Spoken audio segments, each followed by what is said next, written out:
Bom dia a todos vocês. Nós começamos nesse sábado de manhã o programa Superando a História Única, com o tema Desconstruindo as Mentiras no Protestantismo.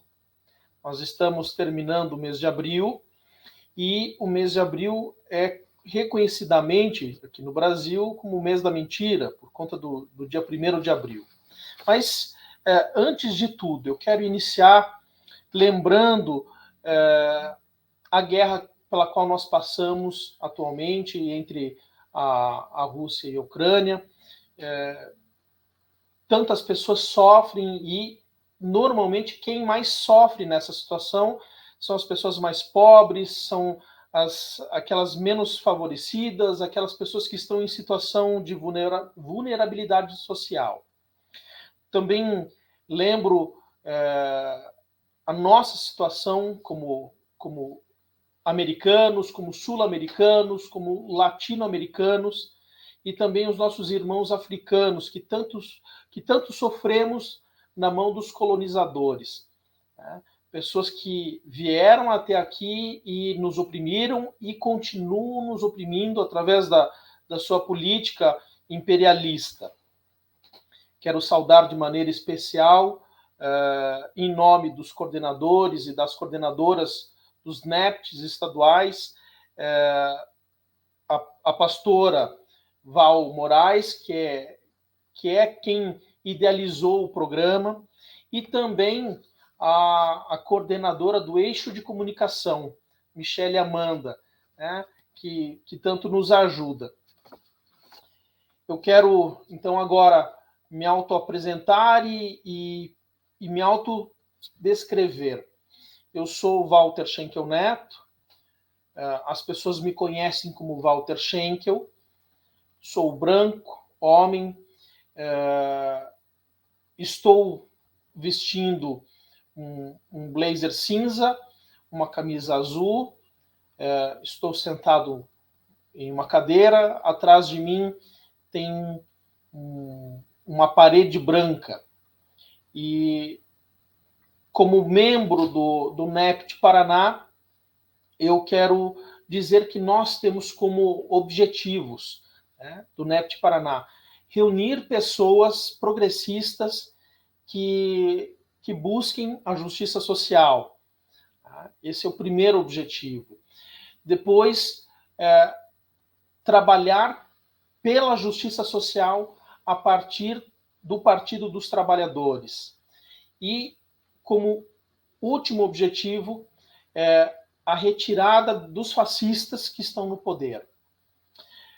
Como eu disse, o mês de abril celebra, não sei se é essa a melhor palavra, mas nós temos logo no início do mês, o dia 1º de abril, é o dia da mentira. E o dia da mentira, você pode buscar no Google, né, na internet, maiores informações, e você vai ver que o 1º de abril, aqui no Brasil, foi introduzido em 1828, através de um jornal impresso, mineiro, chamado A Mentira. E ele trazia como manchete a morte do Dom Pedro I. É claro, a intenção ali era uma brincadeira, era fazer piada, mas hoje nós podemos ver que a mentira ganhou outros nomes até mais bonitos, né? A gente tanto fala em fake news, e fake news nada mais é do que mentira, do que calúnia, difamação, do que crime contra a honra das pessoas. Isso é fake news. A fake news, ela destrói vidas, ela mata pessoas, ela muda através da mentira situações. E é importante, como cristão, né, como cristãos que somos, lembrarmos do que significa a mentira, né? O que ela causa no mundo espiritual. E João Lá no Evangelho de João, no capítulo 8, no versículo 44, Jesus vai dizer: vocês são filhas e filhos do diabo e querem fazer o que o pai de vocês quer. Desde a criação do mundo, ele foi assassino e nunca esteve ao lado da verdade, porque nele não existe verdade. Quando o diabo mente, está apenas fazendo o que é seu de costume, pois é mentiroso e é o pai de todas as mentiras. E aí nós também precisamos reconhecer que também nós mentimos. Eu, você que está participando do programa, assistindo, também precisa reconhecer que também nós mentimos e, às vezes, a intenção é a melhor de todas. Mas acabamos por nos enredar na mentira, e uma mentira traz outra mentira, e outra mentira, e assim nós vamos aumentando a mentira na intenção de torná-la verdade. E, por vezes, caímos num abismo, como esse que estamos vivendo hoje. O apóstolo Paulo, ele vai dizer aos colossenses e às colossenses, lá no capítulo 3, nos versículos 9 e 10. Não mintam umas às outras e uns aos outros, pois vocês já deixaram de lado a natureza velha com seus costumes e se vestiram com uma nova natureza. Essa natureza é a nova pessoa que a Ruá, a sua criadora, está sempre renovando para que ela se torne parecida com o Criador, a fim de fazer com que vocês a conheçam completamente. Nós não podemos deixar de reconhecer que no meio de tanta fake news, no meio de tantos crimes contra a honra de tantas pessoas, estão envolvidos os protestantes, as protestantes, os que se declaram evangélicos, cristãos, e muitas vezes fazendo isso em nome de Deus, em nome da Ruá. E outros tantos compartilham essa mentira sem se darem conta de que é uma mentira. Não se dão ao trabalho de fazer a pesquisa que os bereanos fizeram. O povo de Bereia, quando ouviu a Paulo, eles pediram um tempo e disseram: ok, Paulo, nós te ouvimos, nós levamos em consideração aquilo que você está nos dizendo, mas primeiro nós vamos procurar nas Escrituras para saber se aquilo que você fala é verdade. E assim eles foram sendo conhecidos como o povo que procurava a verdade, que ia atrás da verdade, fazia pesquisa. E uma pesquisa que nós temos esquecido e temos deixado de lado. Então fica aí o incentivo também. Quando você receber uma notícia, souber de alguma coisa nova que você nunca ouviu falar, antes de compartilhar, faça essa pesquisa, busque saber se é verdade. Eu inicio o programa Superando a História Única, que é fundamentado no livro O Perigo de uma História Única, da mulher preta, africana, nigeriana, escritora Chimamanda Ngozi Adichie, que afirma no livro que quando rejeitamos a história única e percebemos que nunca há uma única história sobre lugar nenhum, nós reconquistamos um tipo de paraíso. Quem apresenta o programa de hoje sou eu, Walter Schenkel Neto, sou pastor, sou advogado, pós-graduado em Direito Tributário, Direito de Família e Sucessões. E eu entrevisto nessa manhã, então, a professora e presidente da Associação de Cientistas da Religião do Pará, a professora Giovana Vilhena. E agradeço a sua participação, professora Giovana, e peço que você se apresente para nós. Você está sem som, Giovana.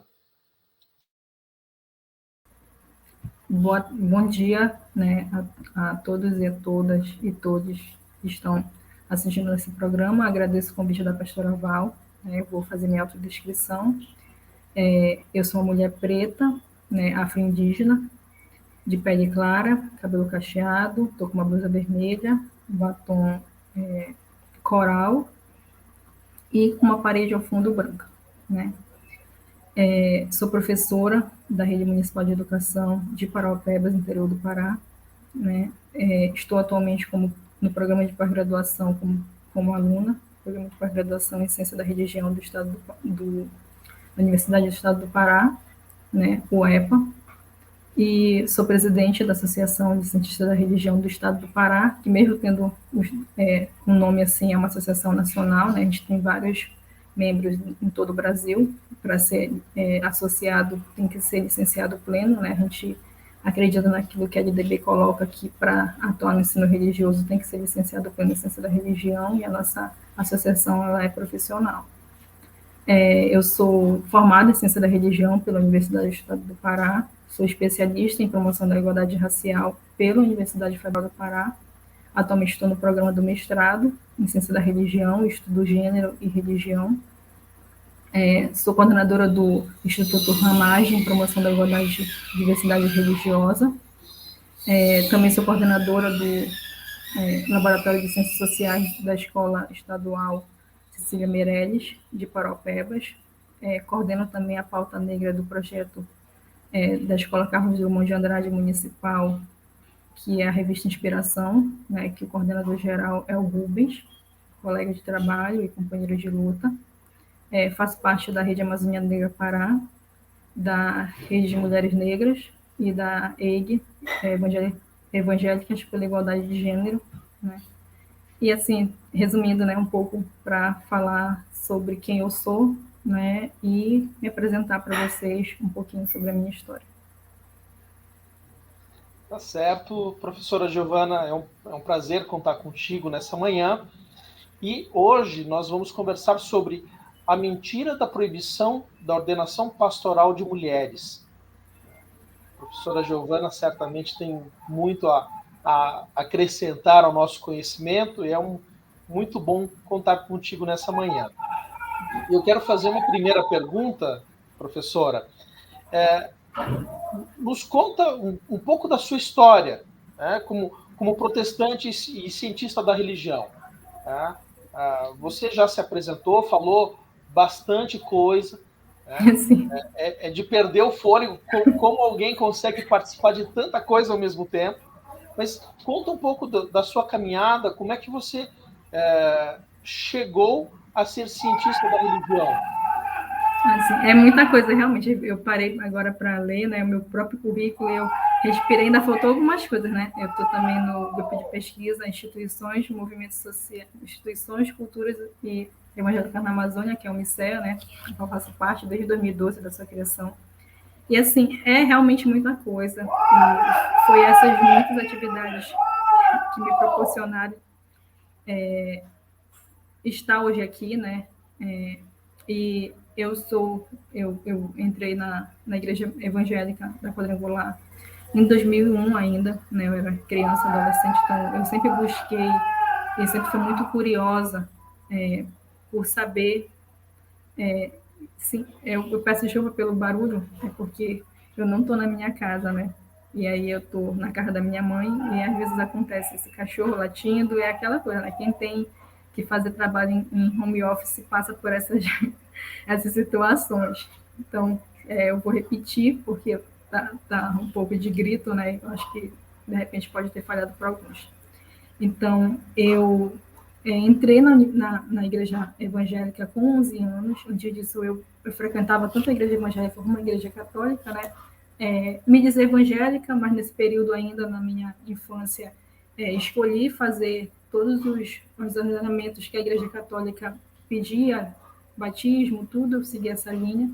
Só que eu não me sentia ainda num espaço onde eu me sentisse, eu olhar para as pessoas, e eu faço muito essa lembrança sempre, olhar para as pessoas dentro da comunidade religiosa que eu frequentava, e não sentia aquilo que elas sentiam, né? Eu ficava, assim, às vezes, me perguntando por quê. E nessa busca de perguntar por que eu não me sentia totalmente pertencente àquele espaço, eu comecei a buscar outras religiosidades, outras igrejas para frequentar, né? E com 11 anos, eu comecei a frequentar a Igreja do Evangelho Quadrangular, na capital paraense, né? Eu sou de Belém.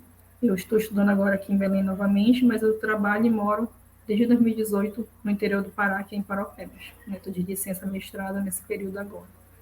E aí, durante esse período da minha infância, início da minha adolescência, eu entrei à Igreja do Evangelho Quadrangular, que tem uma atividade muito forte com os jovens dentro desse bairro, né? Um bairro periférico de Belém, um dos bairros mais populosos que você tem aqui na capital paraense. E eu adentrei essa comunidade, me senti acolhida, me senti fazendo parte, comecei desde aí a participar, mas sempre com essa curiosidade. Então, eu escolho o meu curso de graduação a partir de um estudo realmente. Eu entrei na internet, fui pesquisar as áreas que tinham interesse, porque eu nunca tive dificuldade em ser.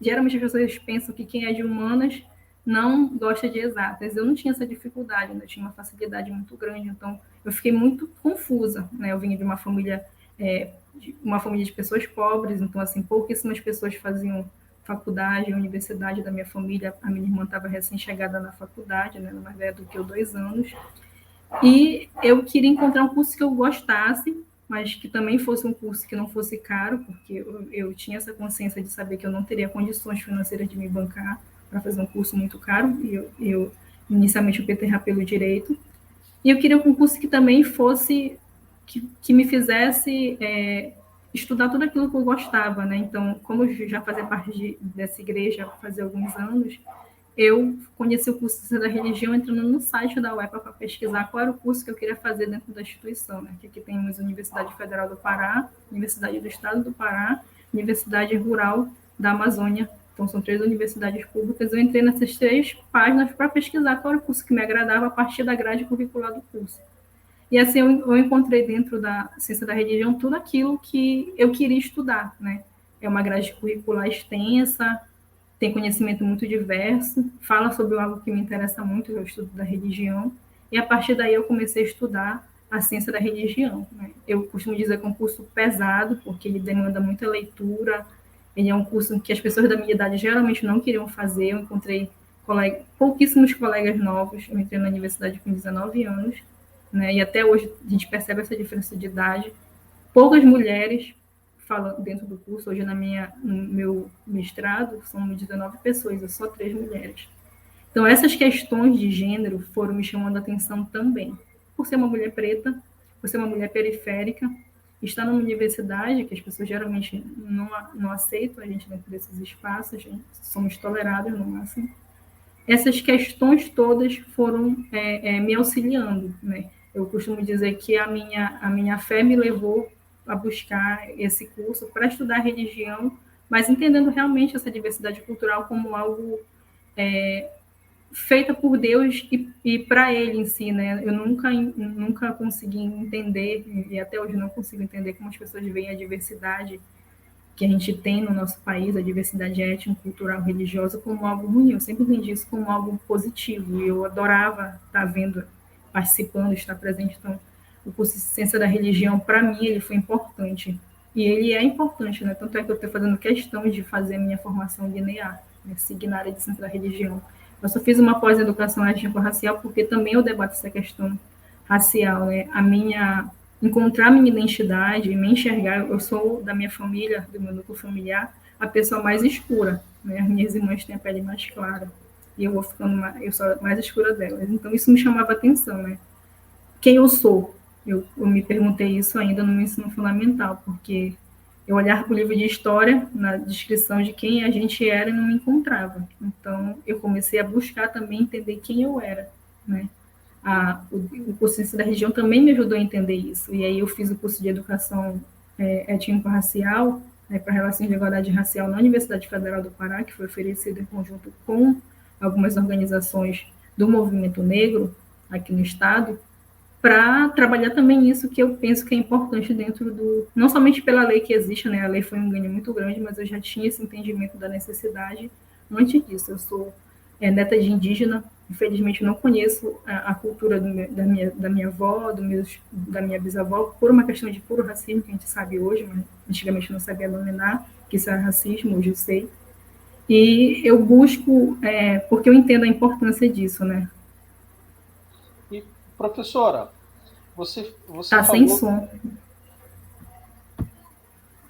Está me ouvindo? Você Não, o consegue teu me tá ouvir? sem som. Está sem som. Eu acho que é o meu, será? Professora, vocês estão me ouvindo? Peraí, então, eu não tô ouvindo. Professora, você não está me ouvindo? Bom, isso aí vai ser editado, né? Não tô ouvindo. Tira o fone.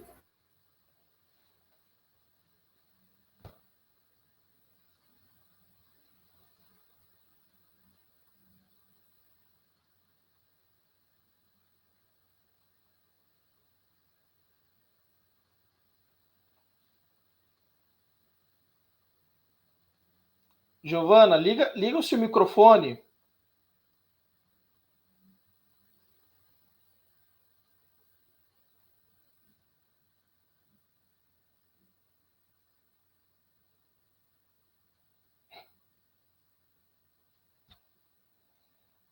Bem, a professora Giovana caiu, voltou. Acho que é a Professora, internet.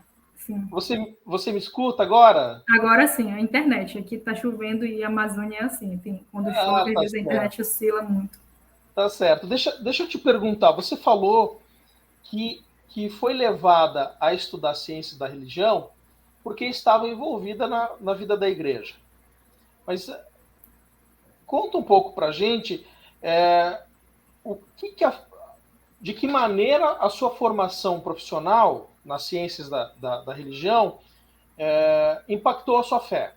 Conta um pouco disso. Sim, é interessante, né? Porque muitas pessoas que optam por estudar religião, elas vão estudar teologia, né? Mas para mim não era suficiente, porque teologia não abarcaria o estudo da religiosidade, da pertença religiosa, do fenômeno religioso, porque isso sempre me foi interessante, né? A minha formação, ela me ajuda a pesquisar, estudar sobre as minhas desconfianças e perceber que aquelas desconfianças que eu tinha sobre algumas posturas de alguns religiosos, de algumas instituições religiosas, não era uma desconfiança só, eu não estava totalmente errada, né? Faz eu também analisar, construir a minha identidade de forma diferenciada, porque eu, por incrível que pareça, né, hoje em dia isso é mais estranho de se dizer, mas eu aprendi a questionar as coisas ao meu redor dentro do meu espaço religioso. Eu sempre ouvia isso, que tudo que a gente ouve das pessoas, a gente tem que ter um filtro.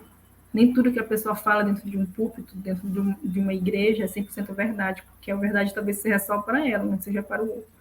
Então, quando eu vi isso na igreja, me chamou a atenção, né? A igreja ela é uma igreja de bairro, como eu falei, uma igreja que era pobre, pequena, e que ela vai crescendo nesses últimos anos e torna uma grande catedral. Então, hoje aqui na região, uma referência de uma igreja, a igreja lá do Gomar, aquela do pastor, tal, que tem muita gente, e assim, começou também nesse período a ter contato com pessoas que estudavam, porque a gente sabe que durante, e ainda existe isso, durante muito tempo, as pessoas não gostavam muito de quem estava na universidade, né? E aí, isso também eu agradeço a uma irmã, que ela já é falecida, ela faleceu no Covid, irmã Joana, que um dia ela me chamou e me disse isso, ela disse, você precisa estudar, você precisa saber quem você é, saber da sua história, e também ela é uma mulher negra. E também se apoderar disso, porque essa ideia que as pessoas têm de viver para a obra, as pessoas vivem para a obra e não da obra. É diferente. Quando você estuda, você vai entender. Eu me chamei isso enquanto adolescente, um pouco antes de eu começar a pesquisar sobre faculdade, que era uma coisa assim, que para a minha realidade, de um periférica, de um bairro pobre, minha família pobre, um pouco estudo, por várias questões, a gente poucas vezes falava sobre universidade, eu moro em frente da Universidade Federal do Pará. mas aquele espaço, para mim, não era o meu espaço. Né? As pessoas não conseguem ver como espaço. Eu brinco que o quintal da minha casa é a Universidade Federal do Pará, e a minha casa é lá o EPA, que é um pouco mais longe daqui, né? E que eu fico lá e cá, porque eu gosto das duas, né? Eu faço formações daqui, faço formação lá, e assim, mas não é a realidade. Hoje eu brinco isso, mas falar de universidade dentro da universidade da igreja era algo muito estranho. E que a primeira pessoa que me chamou para falar sobre essa importância foi uma outra mulher preta, e que me deu esse incentivo de buscar minha formação, né? De buscar esse estudo, buscar entender. Então, foi num período diferente do que a gente vive hoje, às vezes, porque a gente tem sofrido esse ataque enquanto professores, profissionais da educação. A gente já era atacado e hoje, nesse desgoverno, muito mais atacado, né? Mas, assim, foi nesse período da minha formação inicial da igreja, conhecendo pessoas que estavam iniciando também essa formação dentro da universidade, eu fui orientada, fui aconselhada, assim, por uma amiga, né? Considero uma amiga, a buscar conhecimento, buscar fazer minha formação, porque ela dizia que realmente a gente que é pobre, e isso eu ouvia muito também da minha mãe, o que ela poderia me deixar de herança era a minha educação, né? O estudo, para que eu viesse sofrer menos o fato de ser pobre e preta. Né? Ela disse, você nasceu negra, mas você quiser ficar sem estudar, já é uma opção sua, eu vou fazer de tudo para você estudar. Então, foi essa necessidade de tentar mudar a vida da minha família e a minha também, de sair desse ciclo de violência, de pobreza que a gente sofre, né? Não que eu não sofra tanta hoje violência simbólica que eu sofro por ser negra, mas eu sei me capacitar e sei reagir melhor do que se eu não tivesse estudo. Então, foi a necessidade de buscar uma formação para que eu rompesse esse ciclo, né, de pobreza, de falta de estudo, que fez eu buscar a igreja e também, a partir da igreja, as pessoas me aconselhavam a buscar fazer uma formação no nível superior. Certo. Dá para perceber que algumas pessoas te ajudaram nessa caminhada, mas quais foram as mentiras ditas? Quais são as mentiras ditas pelas organizações religiosas que impedem que as mulheres ocupem os espaços de poder? Aí é interessante, né? O meu pastor é um homem branco, lido como branco, né? Porque é difícil dizer uma pessoa branca hoje. Só se ela tinha vindo da Europa, não tinha tido nenhum tipo de contato com outras etnias, né? Mas ele é lido socialmente como um homem branco. E aí, durante muito tempo, Deus para mim era homem, né? O Deus é pai.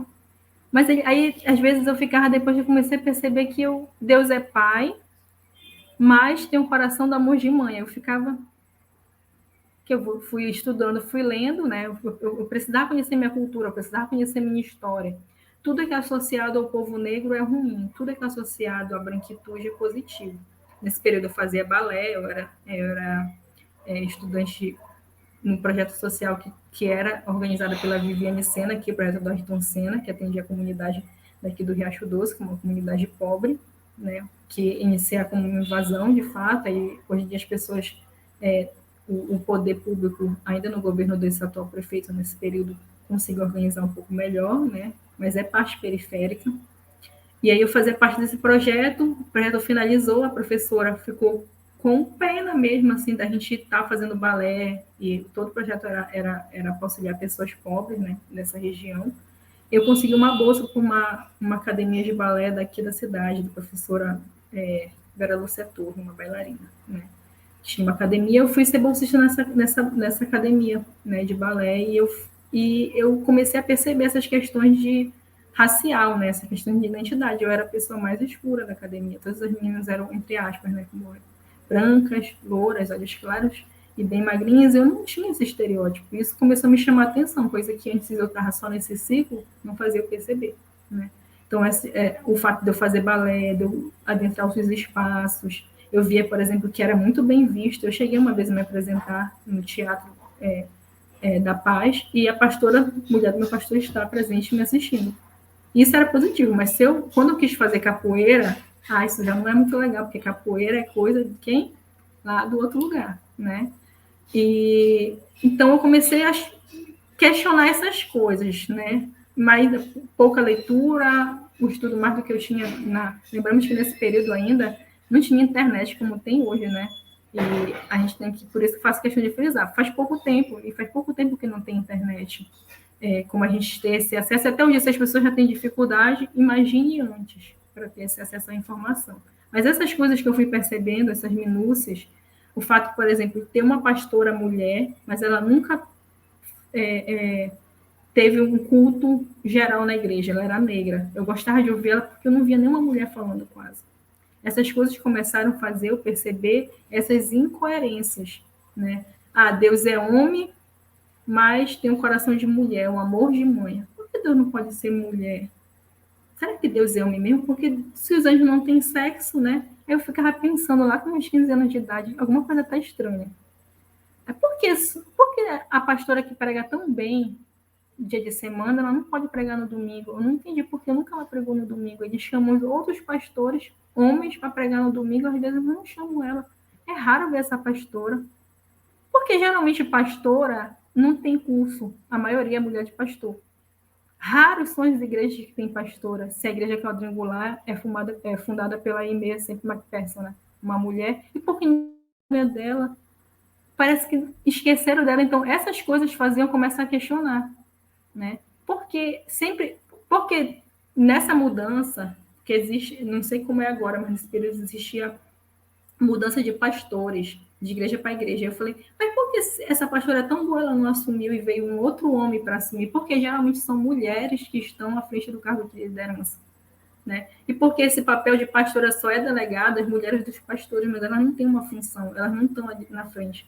Porque as irmãs da igreja são as que mais oram. Eu vi, às vezes, elas passando 6 da manhã, um grupo de irmãs indo orar, mas elas não têm o reconhecimento que elas têm, sabe? Por que isso? Isso começou a mostrar, né? E eu acho que a principal mentira que fica assim é que alguém algum dia disse que Deus é homem branco, né? E quando isso é questionado, aí no máximo que as pessoas conseguem dizer, mas tem amor de mãe, para ficar menos assim, não, ele é homem, mas tem o amor e o coração de mãe. Não, mas espera aí, se Deus é minha imagem e semelhança, então eu vou ser. Deus é homem e mulher. E Deus é uma mulher preta, porque eu sou mulher preta. Mas isso é inconcebível. No máximo que as pessoas conseguem fazer é pensar em Deus homem. Ninguém consegue pensar em Deus mulher. Recentemente eu coloquei na minha mídia social, né, uma frase e coloquei o nome de Ruá. Alguém pensou, Ruá é o quê? É o teu filho? Eu disse, não é meu filho. Aí eu expliquei, né, que Ruá vem do hebraico. A pessoa disse, não sabia. Por quê? A gente foi ensinado que Deus, o Espírito Santo, é homem. Jamais ele poderia ser uma mulher. Então, quando a gente fala, olha, que a Ruá nos abençoe, as pessoas acham isso está falando algum nome de algum espírito aí, porque Deus é homem. Eu acho que as mentiras, a principal mentira que foi criada dentro do cristianismo no Brasil é pensar no Deus homem branco. E é daí desse Deus homem branco se desdobra as outras mentiras, né? Vão se buscar nas passagens bíblicas mentiras para se reforçar essa mentira que Deus é homem, né? Um homem branco. E qual é a importância, claro, na sua fala já responde em parte a pergunta que eu vou te fazer, mas para ficar ainda mais firme essa resposta, qual é a importância da releitura da Bíblia a partir da teologia feminista e da teologia afrocentrada? É uma boa pergunta, né? Porque, assim, realmente, primeiro que a palavra feminista é uma palavra, assim, que dói nos olhos, né? De quem lê, dói nos ouvidos, é uma palavra que as pessoas não querem falar. Então, mesmo aquelas mulheres que lutam pela igualdade de gênero, que buscam esse debate dentro da igreja, não querem se dizer feministas, porque elas pegaram outras fake news, né, que dizem que o feminismo é o contrário de machismo, e tem medo de se reproduzir. Eu já vi muitas mulheres que debatem tudo isso, mas não querem ser chamadas de feminista, porque para elas essa palavra ela é associada a coisa ruim, né? Eu digo assim que a importância dessa leitura feminista e afrocentrada se dá para a pessoa poder ver de uma outra perspectiva o próprio cristianismo, porque a gente não é ensinado na igreja que o Egito está em África. A gente não é ensinado na igreja nem na escola que o Egito está na África. A gente é ensinado o quê? Que o Egito é branco. Né? Recentemente eu estava conversando com uma amiga que ela estava assistindo o programa, aquela novela da Record, Jesus, né? Ela falou que teve coisas que ela ficou assim, porque ela nunca tinha parado para pensar. Ela foi pesquisar para saber se era verdade ou se a Record estava alucinando em fazer aquela novela assim, e ela percebeu que era verdade. né? A falta de conhecimento das pessoas leva a acreditar em tudo que ela ouve por aí e tomar como verdade para si, né? Então, assim, a leitura feminista da Bíblia, ela vem fazer uma leitura não somente destacando as mulheres, mas relendo mesmo as passagens da Bíblia que as pessoas usam para fazer algum discurso machista. Sempre que eu ouço é o homem é a cabeça, a mulher é o pescoço. Ou seja, a igreja ela vai pegando frases da Bíblia para ficar construindo essa imagem de que o homem sempre tem que estar acima, mas é um homem branco. Porque aí no máximo que ele aceita é dizer que Jesus é preto. Aí Jesus é preto. Se dizer que Jesus é preto e mulher, é impensável, isso é uma afronta, como se ser preto fosse algo ruim, né? Então, a leitura feminista da Bíblia ela vai fazer essa releitura, ou seja, ela vai reler a Bíblia a partir de outros aspectos. A gente só lê a Bíblia a partir de uma leitura branca eurocêntrica, onde tira a história da Bíblia. Se a gente for pegar as Bíblias que vêm com aquele mapa e colocar hoje, a gente vai saber onde está a Bíblia, onde a Bíblia foi escrita. Basta isso, mas eu não sabia, porque não é bom. Já que eu falo que o continente africano só vem coisa ruim, como é que eu vou dizer que a Bíblia veio de lá? Né? São coisas que, às vezes, entre aspas, parece básico ser dito, mas que faz uma grande diferença. Dizer que o Egito é preto e que quem estava lá no Egito comandando é negro, faz muita diferença. Dizer onde a Bíblia foi escrita, onde Jesus passou, onde Jesus estava, que durante aquele período que ele viveu no Egito, ele não era diferente do quem vivia lá. Quem vivia lá, a maioria era de pessoas de cor, porque lá não existia branco. Então, a leitura feminista centrada da Bíblia traz a nossa história do povo negro sendo evidenciada, né? Colocando o negro como protagonista da sua própria história. Essa releitura afrocentrada e feminista ela é importante, sim, porque na maioria das instituições religiosas, quem comanda e quem dirige, quem pega no trabalho duro, pesado, são as mulheres. A gente vai nas comunidades religiosas no Brasil todo e percebe que a maioria das instituições religiosas, principalmente pentecostais e neopentecostais, são organizadas, dirigidas por mulheres. Mas quem ganha a fama de fazer o trabalho é o pastor. É o pastor que ganha a fama, mas quem está orando lá é a irmãzinha. A irmãzinha tira, às vezes, do dinheiro do seu bolso, que ela nem tem para dar o dízimo, para fazer uma reunião, para estar orando todo dia. Mas quem ganha a fama geralmente são os homens, porque raramente se tem uma mulher pastora. Se tem, ela não está assumindo o cargo de liderança da igreja. Ou quando ela assume, ela não é respeitada. E às vezes ela nem tem arcabouço teórico, metodológico para discutir e explicar, olha, vocês estão cometendo isso. Porque é muito difícil se fazer essa releitura. E é nessa releitura afrocentrada e feminista que a gente vai percebendo algumas incoerências que esses líderes religiosos vão fazendo. É por isso que é difícil se fazer essa leitura dentro das igrejas. É tu ter, muitas das vezes, que abrir mão do teu posto enquanto líder religioso para uma outra pessoa falar. E nem todo mundo está preparado para isso. As pessoas não estão preparadas para abrir mão do seu lugar de poder e compartilhar esse lugar com uma pessoa, principalmente uma mulher negra. No máximo que a gente chama uma mulher branca, mas uma negra é muito difícil. Fazer essa releitura é um exercício difícil. Sim, e necessário. É necessário, mas vamos reconhecer que é um exercício difícil. Quando eu fiz esse exercício na faculdade, até eu compreender qual era o objetivo dessa releitura, levou um tempo. Né? É um exercício para um homem branco fazer uma releitura feminista, difícil. Olhar para a teologia negra, difícil. Hoje, depois de praticamente 20 anos, né, daquele período, eu consigo enxergar o quanto isso é importante. Mas quando a gente chega... isso eu cheguei na faculdade, né? Mas se a gente olha para as pessoas que não chegam na faculdade e estão no chão da comunidade, trabalhando na igreja, né? Eu fico pensando e aí te pergunto, como você avalia a contribuição do fundamentalismo religioso cristão para para essa ausência das mulheres em cargos. E aí, cargos dentro da igreja, os cargos eletivos fora da igreja, né? A gente vê aí poucas mulheres na política, né? E as poucas que tem ainda são usadas para conseguir dinheiro para o partido político, quando, na verdade, o que o partido quer é financiar a campanha de homens, né? E também qual é a importância de reverter essa situação?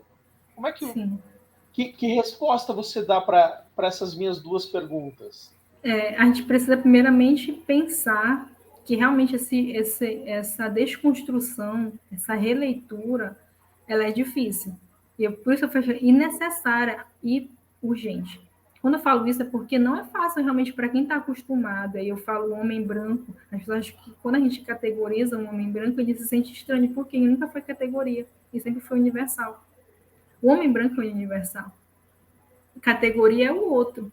Né? Aí é estranho, porque a gente fala minorias sociais. É como se a gente fosse menor, mas a gente é maioria no Brasil.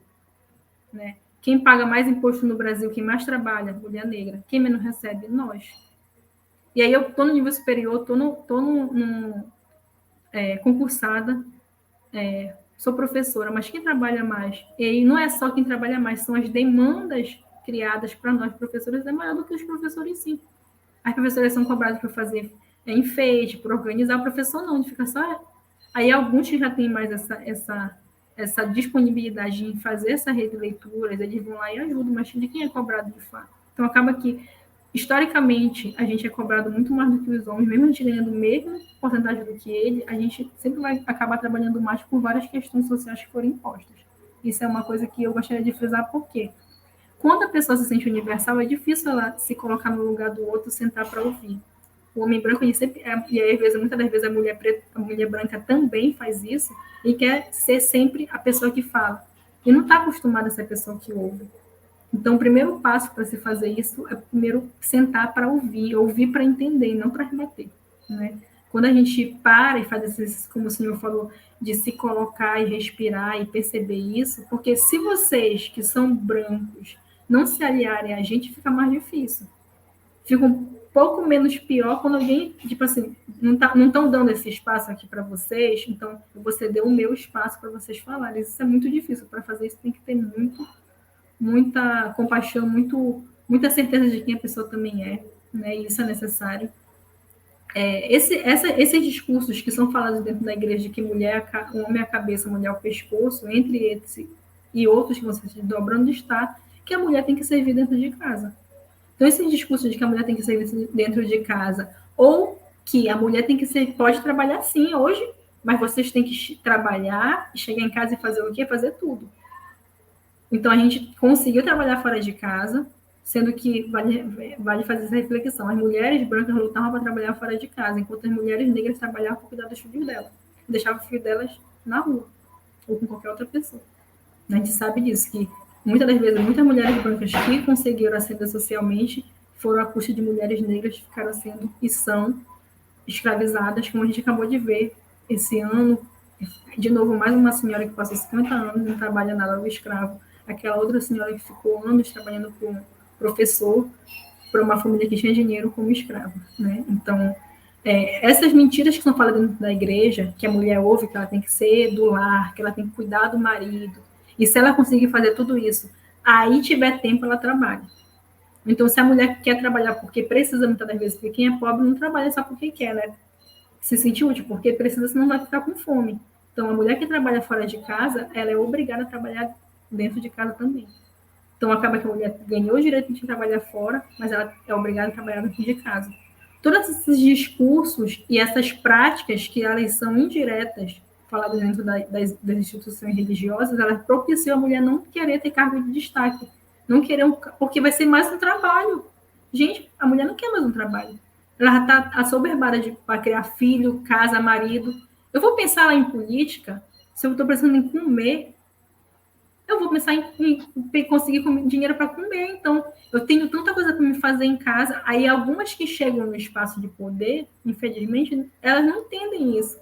Elas estão olhando para o próprio umbigo e elas não percebem que elas são uma representação importante para nós. Muitas das vezes, essas vão reproduzir os discursos dos seus esposos dentro das instituições públicas, porque é mais comum tu reproduzir um discurso hegemônico do que tu ir contra ele. Então, a gente tem essa dificuldade de ver mulheres dentro de espaço de poder, porque a própria igreja, que deveria ser um espaço de agregar, de trazer, de ensinar, está aí a escola bíblica, né, que é histórica, tem esse perfil de ensinar as pessoas a ler e escrever, não. Elas só vão reproduzir, tipo, olha, a mulher tem que estar bonita dentro de casa, mesmo que ela esteja trabalhando ali 12 horas direto, ela chegou do trabalho, tem que limpar toda a casa, o marido tem que descansar. Aí ela chega, depois a mulher tem que estar perfeita, cheirosa e arrumada, porque a mulher que não está assim corre o risco de perder o marido. Então, eu não quero correr o risco de perder meu marido, para que eu vou me meter em trabalhar? E no terceiro ou quarto emprego, porque o serviço público é assim, né? A gente sabe que não é fácil. Ainda mais em cargos de poder. Então, às vezes a mulher tem medo de ganhar mais do que o marido, porque o marido não vai saber aceitar. A mulher tem medo de ser destaque, o marido não sabe aceitar. Porque as mulheres que buscam o seu destaque, elas geralmente são condenadas. Tá aí eu gosto muito da história de Maria de Magdala, que é a famosa Madalena. Todo mundo atribui a Madalena a figura de uma prostituta, mas ela não foi prostituta, gente. Ela foi uma mulher rica, poderosíssima. Ela foi insubmissa porque ela não queria casar, né? Então, o que eu percebo dentro da história da Maria de Magdala, que eu adoro, cada vez que eu vou lendo, tem aí, para quem quiser, tem uma série na Netflix, muito legal, Apóstola, né? Tem o Evangelho de Maria de Magdala. Eu acho super interessante porque ela mostra uma outra perspectiva aqui. Eu não disse, para mim, a Maria de Madalena é uma prostituta, mas Jesus é prostituta, né? Mas depois eu fui estudando, não foi. A palavra prostituta equivale à palavra em hebraico assim, submissa, e os homens colocaram ela dessa forma para querer desqualificá-la, sendo que Jesus apareceu para ela. Ele escolheu ela para aparecer.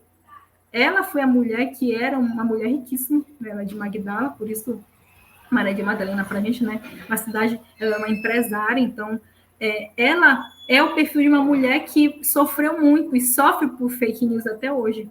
Não é interessante? A gente acha que a Maria de Magdala é qualquer uma, e mesmo se ela fosse qualquer uma, ela foi a mulher, porque Jesus escolheu falar com ela primeiro, né? Ele escolheu se apresentar para ela.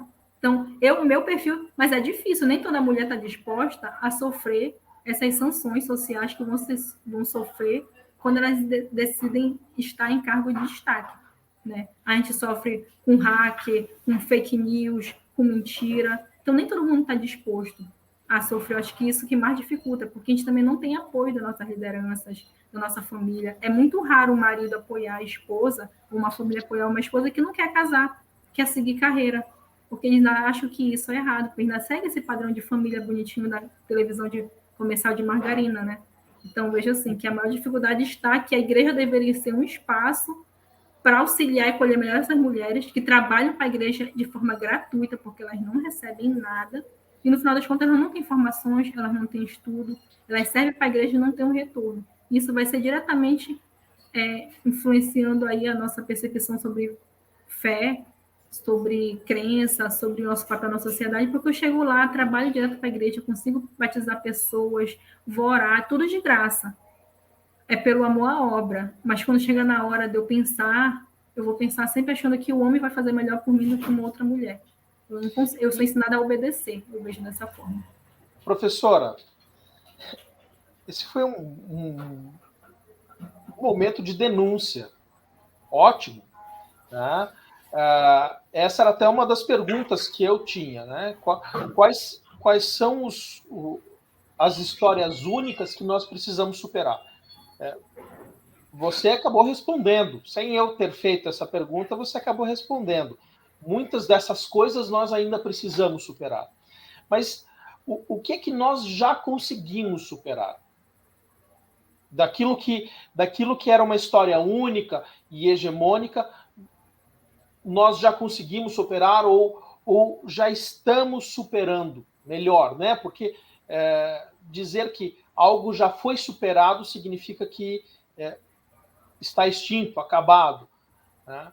Talvez isso nós ainda não tenhamos chegado lá, mas tem coisas que nós já estamos superando?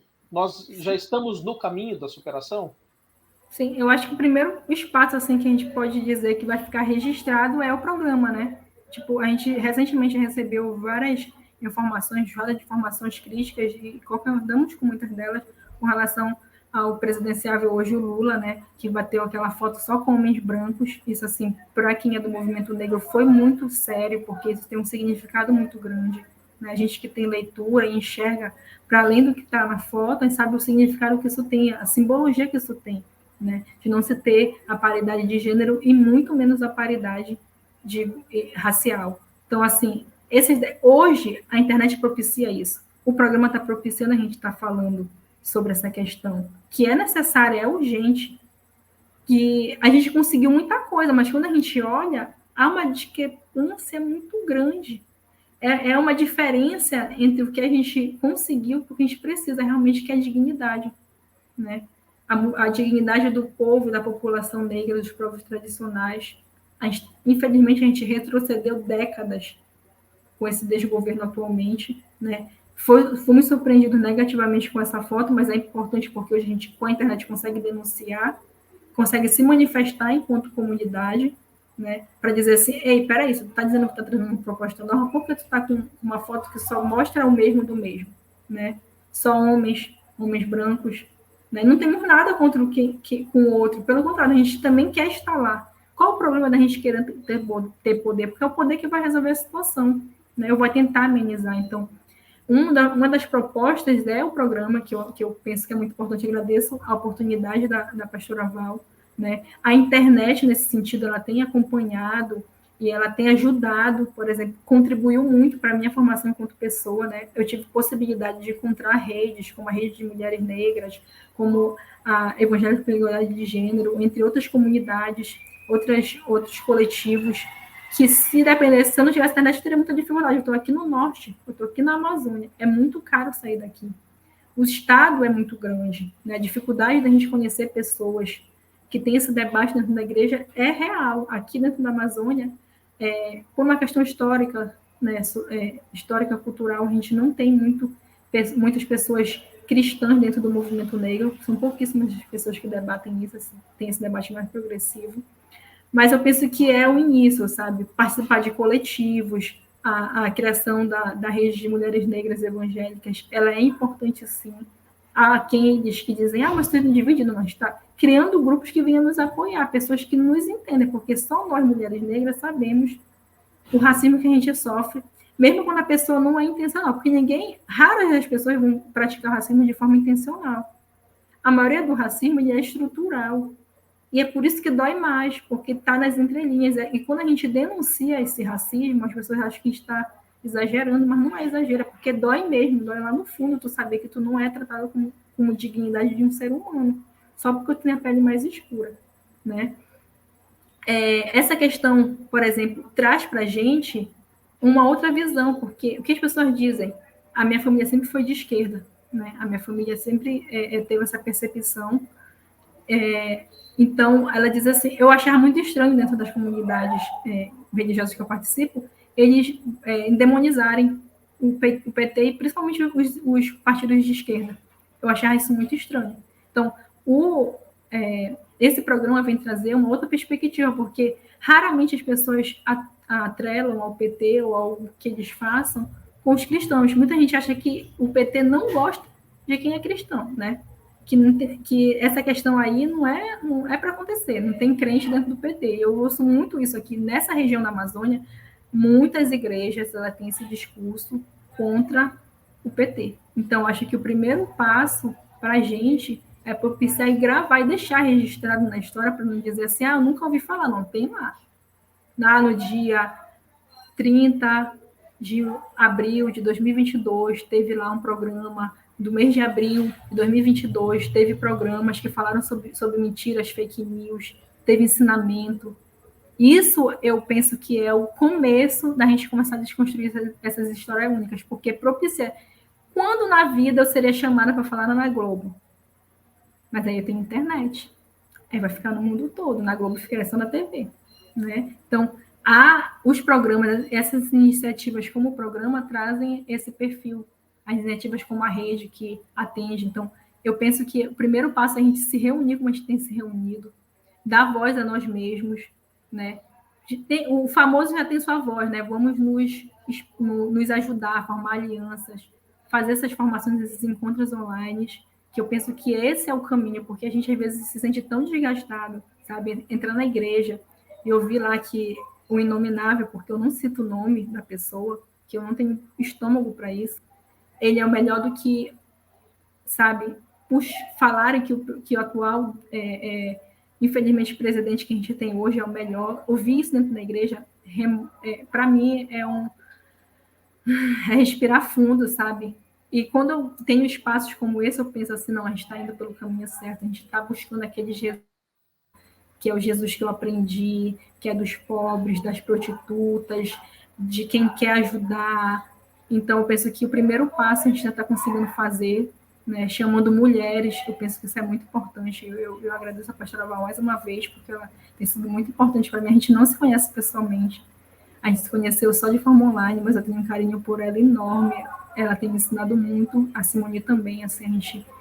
são aquelas coisas, né, como dizem os povos indígenas, do parente, do nosso par, que só a gente sabe o que é. Professora, nós estamos chegando no fim do programa, né? A nossa ideia é manter 1 hora de programa, falta aí 4 minutos para terminar. Opa. E eu ainda tenho mais uma pergunta para te fazer, mas antes de fazer essa pergunta, eu quero dizer antes que as pessoas... Antes não, né? Eu vou falar no final do programa, só que eu não sou o Isaac, né? Quando nós divulgamos o programa, o entrevistador seria o Isaac. Por que o Isaac não está aqui? O Isaac não está aqui porque ele teve uma viagem marcada, então ele não poderia fazer esse programa porque ele está viajando. E aí eu, com muito prazer, pude substituí-lo, né, e pude conversar contigo. E aí eu quero aproveitar já, porque daí eu deixo a palavra para você encerrar o programa. Eu quero já avisar que no sábado que vem, às 10 horas da manhã, a mestre em serviço social, a teóloga e coordenadora do núcleo de evangélicas e evangélicos do PT, de Santa Catarina, Michele Amanda Mota, vai entrevistar o professor, artista e teólogo Tuco Egg, e a conversa será sobre a mentira da defesa da intolerância religiosa. Tá? Eu quero ainda, antes de fazer essa última pergunta, convocar todos os protestantes que possam agir no mundo, né, de forma natural e espiritual, como os berianos e as berianas, que possam, antes de levar adiante qualquer notícia, pesquisar, buscar o conhecimento, fazer aquilo que os nossos irmãos antepassados fizeram quando viram o apóstolo Paulo. E assim que nós possamos, então, tirar toda a mentira do nosso meio. Né? E agora, então, professor, eu quero te fazer uma última pergunta. Nós temos aí mais 2 minutos apenas, então tem que ser uma resposta rápida. Né? Diante do cenário político atual e a posição de muitos religiosos fundamentalistas que usam as igrejas como curral eleitoral, como manter a fé? É difícil.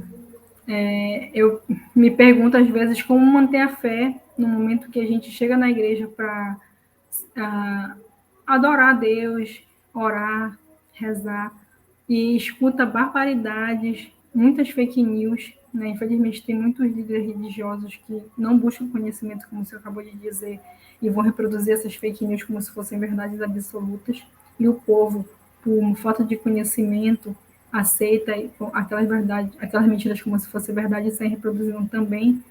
É preciso ter muita calma, né? Muita calma, buscar estudar, realmente buscar se informar, usar a internet para além de ver memes e se divertir, fazer dancinha, mas buscar instituições, grupos que debatam essa questão, porque por mais que a gente inicialmente não se ache tão atingido com relação a isso, é o que acabou gerando tudo que vivemos hoje, né? Ser isento nesse momento não é o melhor. A gente precisa tomar partido pela diversidade, pelo respeito a essa diversidade, partido por um programa que não venha enquadrar a gente em caixinhas, né, que venha exigir da gente buscar se eu não encontro na minha instituição religiosa, mas sempre vai ter aquela irmãzinha que ora lá, então aquele irmãozinho, que ele diz assim, peraí, que o pastor está falando ali não é 100% não. E não vê isso como forma negativa. A gente discordar dos nossos líderes religiosos não é um pecado, pelo contrário. Se eu sou pobre, eu tenho que lutar por mim mesmo. Porque, infelizmente, às vezes tem pastor que está lá numa igreja periférica, mas ele não vive mais. Ele até pode ter sido pobre, mas ele não vive mais tão pobre quanto o irmãozinho. Né? A gente tem que dar valor à nossa própria história, a quem somos. Né? A gente tem que respeitar, assim, as pessoas, saber ouvir, mas, ao mesmo tempo, ouvir e não tomar tudo como verdade. Né? E buscar pessoas que tenham essa sensibilidade, esse cuidado com o outro. Eu acho que esse é o cristianismo que eu conheço, né? Esse cristianismo que eu prego, que é do amor, que é do cuidado, é de estar lá com o pobre, com a prostituta, com o drogado, com o alcoólatra. Eu não quero estar lá no meio dos ricos, porque Jesus não condenou ninguém assim. Ele condenou o quê? A riqueza, porque a riqueza vem a avareza. Né, vem a sede de poder. A gente quer, sim, estar no poder para melhor gestar a nossa sociedade, não porque a gente quer mais dinheiro.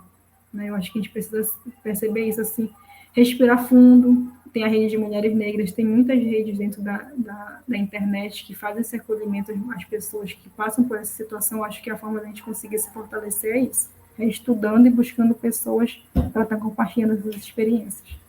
Tá certo, professora Giovana. Foi um prazer participar do programa contigo, foi um prazer te ouvir e perceber que nós temos muitos desafios ainda. E eu quero incentivar aqueles que nos assistem, se você quer entrar em contato conosco, né, com os produtores do programa Superando a História Única, por favor, escrevam no Facebook, procurem conversar com a gente, trazendo temas, trazendo perguntas. Vamos, como disse a professora Giovana, vamos nos ajuntar, vamos trabalhar em conjunto para nos fortalecermos. Só assim a gente consegue superar a história única. Tá? Um bom final de semana para você, professora Giovana, um bom final de semana para você que nos assiste, que você possa ter um bom sábado e um bom domingo em família e que a semana que vem seja uma semana cheia de bênçãos na tua vida. Até mais. Obrigada, gente. Boa.